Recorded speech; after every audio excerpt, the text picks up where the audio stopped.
Chad Leistico, Des Moines Register. Walk me through the second half there, and in your eyes, what led you guys to come up short? Richmond's a really great team. I thought we played one of our worst basketball halves in all season, the first half, and we were only down one. So we knew we had a little bit of light still in us, and we made a little bit of a run. But you got to credit them; they did everything great tonight. They were locked in, and they're playing some of their best basketball this season right now. Right here in the aisle. Tom Kakert, Hawkeye Report. Keegan, did they do anything defensively to kind of frustrate you during the game? They're just physical, and they brought a lot of guys anytime I was driving to the basket or in the paint area. So it was really nothing new to me, but I was able to find a lot of guys in kickouts, things like that. So I really feel like I didn't have to score the ball as much this game. A lot of guys got involved, like Patrick. He had a lot of good open looks. A lot of our guys had open looks from our kickouts, and they had a good game plan, but we just missed open shots. All right, in the back. Anything positive you take from this game, and anything you think you need to learn as far as your game and dealing with pace and things of that nature? Because Richmond, obviously, speed, had a lot of pace, dictated the pace for most of the game. I think for us, it's really just on next year. Go through the off season again, get better. We put a stamp on this program. I feel like positively. So just go in the off season and work.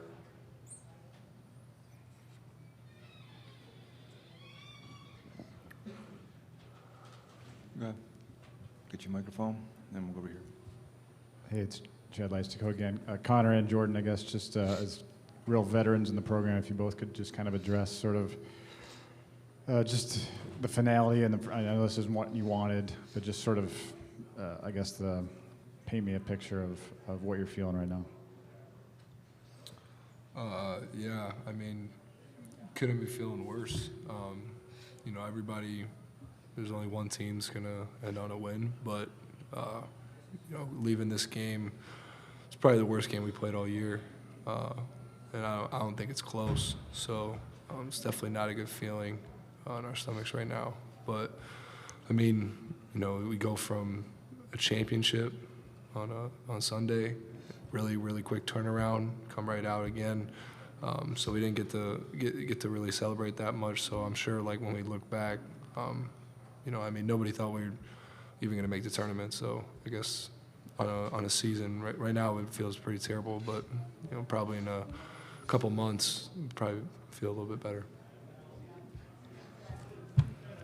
Michael Oskis at Cedar Rapids. Jordan was already asked this, but Keegan and Connor, where was this game lost? Why was it lost? I think for us it was lost just from missing open shots. I feel like we went 6 for 19 or 6 for 29 from the three-point line. That's uncharacteristic of us. But I feel like we got a lot of open looks that we usually make, especially in the first half. They just weren't dropping. But I feel like everything else defensively, we got stops when we needed them. We rebounded well. But yeah, I just feel like we're missing shots we normally make. Yeah, just like what Keegan said, definitely missed some shots. Felt like we had some untimely turnovers. They had a couple offensive rebounds in really big situations, and we didn't. We just didn't capitalize on a lot of the opportunities that we had. They just sent 5 guys back on defense, so we didn't really get to run. They slowed the game way down. But at the end of the day, we just didn't play well. Missed a lot of shots, like Keegan said. Had a couple floaters roll out on us, stuff like that, and sometimes it's just the way the ball rolls.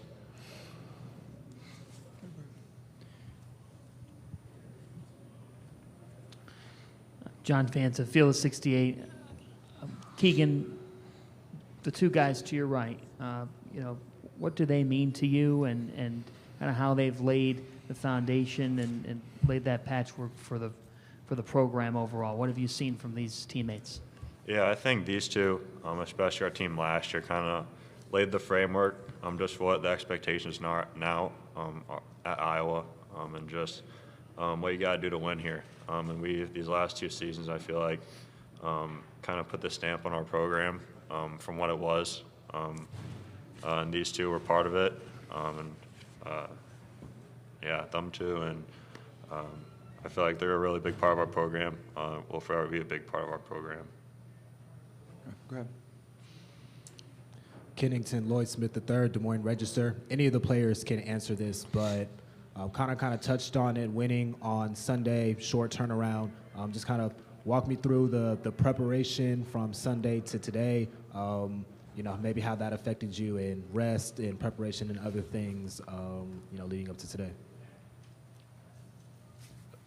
I think, obviously, winning a championship's a big deal for a lot of teams, especially us, since we haven't won one in a while, 16 years. But the next day, I felt like we're right back to work, and I felt like we had a good game plan going in. Just like I said, we just did a bunch of uncharacteristic things on the offensive side of the ball, missed shots, but I felt like we played hard, gave 100% the whole game, and I feel like a lot of our guys stepped up, especially in the second half. We could have went away easily, but we didn't. So. All right. If you want me, one more question for the student athletes. Go ahead. Go. Hey, Jordan, one more. You know, NCAA record for games, 179. I guess, do you have any final words for Hawkeye fans out there that obviously are probably hurting, not as much as you, but knowing this is a tough day?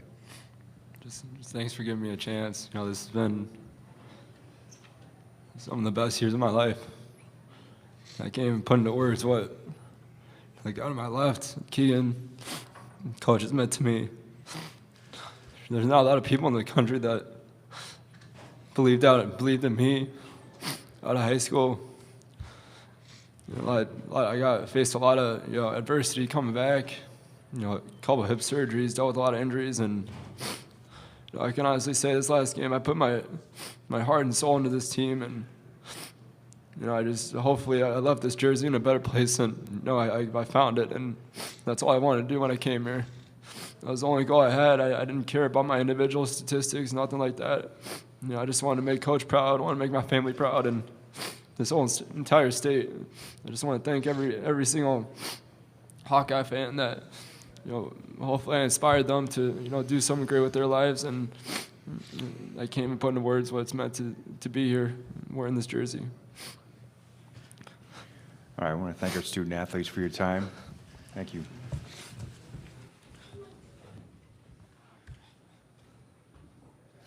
All right. We'll now continue with Coach McCaffrey. If you have questions for Coach McCaffrey, please raise your hand. We'll bring a microphone. Here in the aisle here.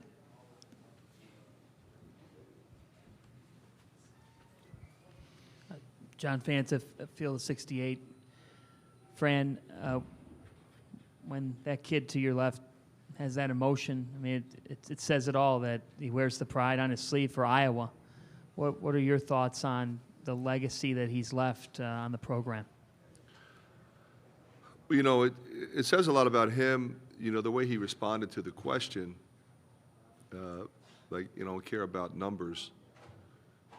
But you think about the numbers, and they're absolutely staggering. 2,000 points, more threes made than anybody else that ever played in the Big Ten, more assists than everybody that ever played at Iowa. That's somebody that takes great pride in wearing that jersey, which is what he said. But, you know, his leadership, his mental toughness, it epitomizes what a true competitor is. And he came here to make a difference. And you think back, and before his hip surgeries, He played a whole season in terrible pain, never asked to come out. I didn't even know half the things that were bothering him. He just showed up every day and practiced and played in the games and gave me everything he had. And then, you know, double hip surgery is not easy, and we've had 2 guys that have had to go through it. 2 guys were sitting on my left, and that really is difficult, and it takes tremendous sacrifice and determination. And, you know, just watching him come back and perform at the level that he did, and then come back to lead a team that needed his leadership. You know, he and Connor both had to lead a young team. They had to help Keegan take his game to the next level and bring along Chris and Tony, Joe T, Patrick, incorporate Philip. And that's what character is. And that's what he has. That's what Connor has. And, you know, when you get into this business, you hope one day to be able to coach guys like that. And so I'm really proud. Go ahead, John. Fran, John Worrell with the Associated Press, and I hate to follow up such an emotional moment and how well you put that with a question just on this game and just how you feel you just couldn't get out of your own way perhaps in the early going and for an offense that was coming, you know, for an offense that you possessed to be held like as you were by this opponent. Yeah, it's, you know, we had a couple fall out early, and then we settled a little bit. We shot probably too many. We were 1 for 13 from 3 in the first half. I don't remember too many real bad ones. We had maybe 1 or 2 at the end of the shot clock. The game was really physical. Normally we get to the free throw line more often. You know, I'd typically expect to shoot more than 2 free throws in the second half, especially the way we were driving the ball. Defensively, we were not where we needed to be. We were okay at times. We had a couple stretches where we were getting consecutive stops, but we didn't get them when we really needed them. Executed fairly well with our sets coming down the stretch, but then defensively, we had some other things we wanted to do when we didn't get that done. So, you know, I think in a situation like this, you have to give respect to your opponent. You have a question in the back, Andre? Coach, this game is about wins and losses. Obviously, this one didn't go the way you wanted it to go, but the response that you just got from Jordan and the emotion that you just got, how much does that pump you up or elevate you to get ready for next season? Does that make you even more ready for next season as you go on your journey, coaching journey at Iowa? Well, you know, I think that's an incredibly astute observation, especially in a moment like this. We all want to celebrate. Everybody wants to win, and everybody puts the time in. And I shouldn't say not everybody puts the time in, but most of us, I think, try. This is an incredibly long journey, and that's why you see the emotion. The emotion here and the emotion in the locker room was similar, because there's so much that goes into it, whether it be individual skill development sessions, 6 a.m. weight training sessions, practice in June, July, August, right through September, October, and into a long season, grueling season in the Big Ten. And, you know, like you said, I mean, I've been doing this a while, 40 years. You know, when you come to work, that's what you want to see. If I have to somehow figure out a way to accomplish that for them, then I got the wrong guys, and the reality is we're not going to be successful. But if I have young people like Jordan Bohannon, Connor McCaffrey, Keegan Murray, and I could keep going, that bring a positive attitude, a love for their teammates, and a competitive desire, well, now that motivates the coaching staff that much more to help them maximize their potential and get the most out of this tremendous opportunity. And I couldn't be more proud of those guys. I think Ralph has a question up front here.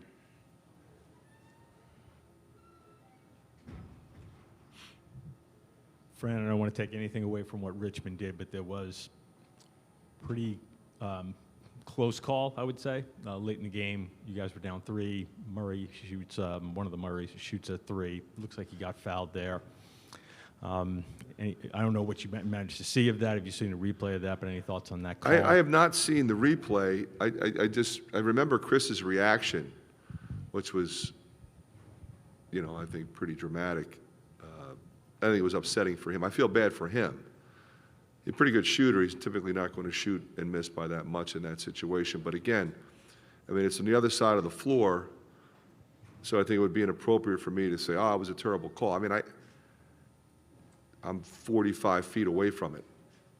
So I'll just defer to the official on that. Over here in the blue. Hi, Fran. Chad Leistikow, Des Moines Register. Looking back on the game, would there be anything you would wish you could have done differently? And then just a follow-up, what will you remember about this season? I'll remember how much fun it was to coach this group and how they stayed together and how they grinded, to win a Big Ten championship. I think I'll focus more on the positive than the negative.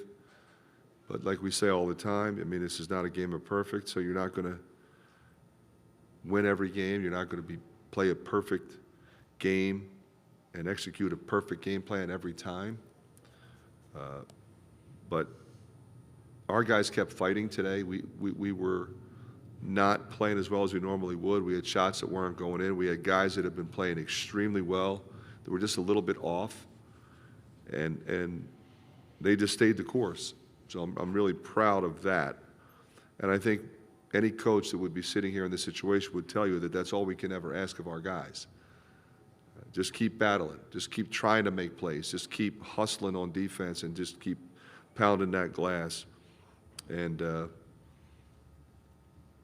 play right through the last second and execute to perfection in trying to manage the clock, which I thought we did a good job of. Any further questions for Coach McCaffrey?